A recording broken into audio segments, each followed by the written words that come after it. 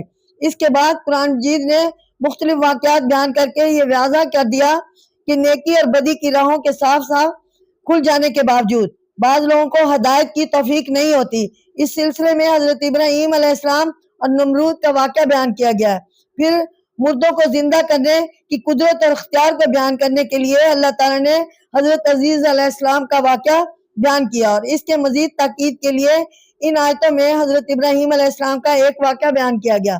تفصیل کے ساتھ ہم اگلے سبق میں آپ کے سامنے پیش ہوں گے، اور اس کے بعد وہ باتیں بھی بتائیں گے جو اس واقعہ سے بطور سبق لی گئی ہیں۔ تو ناظرین، اب میں اپنے درس کے اختتام پر ہوں اور آپ سے اجازت چاہتی ہوں۔ انشاءاللہ آئندہ اسباق لے کر آپ کی خدمت میں حاضر ہوں گے۔